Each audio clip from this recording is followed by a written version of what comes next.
So I was asked about swings and the tap swing and the high bar and where that goes, and that kind of brought up like a lot of so many different tangents. So in the short amount, hopefully I can get to it, a lot of them. Okay. See, is that everyone kind of agree with that? Is that what they have been taught, what they know with the tap swing? So basically it's a 45-degree angle is where you want to start your tap, and 45 on the other side is where you want to finish your tap. Is that what people have been told? That is now what people use. Why? That's the question. Why? And the answer to why brings me to another topic, so we're going to kind of weave, so just try and stay with me, and if I lose you, just let me know. Direction of tap, okay? Direction of tap basically means, like when I kick a football, if I'm kicking a football, if I kick it like this, it's going to go low. If I kick it like that, it's going to go high. So basically, if you use that analogy, it's the same with high bar, or with bars, whatever. Direction of tap.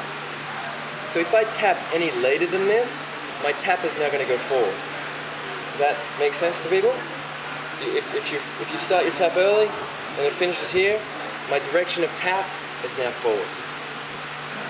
Vice versa, if my tap is too late, and I'm kicking up here, my direction of tap now is straight up. This is important because depending on what you're teaching, your direction of tap will change. So that's why, again, it's one of the first things you need to understand about when you're teaching swings is the direction of tap. For instance, if you're teaching a half turn on high bar for a blind change or anything like that, the direction of tap needs to be up and away. You're going to be kicking away from the bar. And we can go into that another day because that's different. If you're teaching a dismount, same thing. It's going to be pretty much in the same direction as a half turn. It's going to be up and away.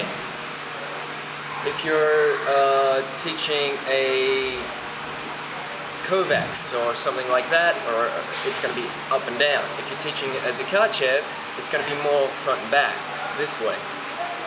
So everything is going to come from this by changing your direction of tap. Okay. What have I got next? I'm trying to think. And the direction comes from timing. Direction comes from timing, but generally, my philosophy in gymnastics is to keep things as simple as possible. So then it's easy for you as a coach, and it's easy for the gymnast as well to understand. If you make things too complicated and everything that you teach is different, there's no logical connection, the gymnast gets lost, and it's easy for you as a coach to get lost. So that's why if you keep this in mind, this 45 degree thing, so basically you've got 90 degrees of tap, you keep that in mind. When you start to rotate it, if you keep that in mind, it's pretty hard to go astray. Like everything in gymnastics, there's exceptions to the rule, but try to stay within those 45 degrees. So what you'll end up seeing is, common mistakes on high bar is, they'll have the 90 degrees of tap, but they'll start early. I mean, people often see that. They'll swing up the back and then start early, and their tap finishes early. So their swings never get any higher than horizontal. Never get any higher. The other common mistake is that they actually start at the right time, but they have a shallow tap. So they don't have a big enough arch under the bar.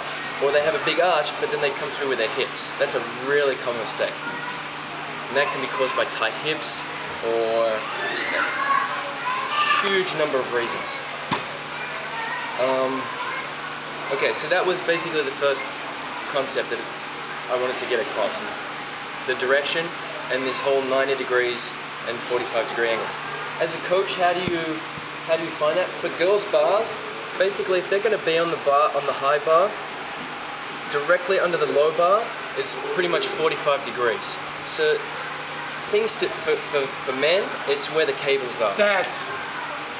Girls' bars are different. I was waiting for it. So for girls' bar, there's lots of different things you can do for the girls. You can draw a line down there, you can put something colorful there, a strap, anything that you want. Or sometimes it's enough to just say, point to there and just, they're fine. There's lots of different things that you can come up with. But for you, when you're watching them from the outside, that's pretty much where you want them to start their tappers, directly underneath the low bar. I will get on to how to straddle or how to pike on the girls' bars a little bit later because it does change.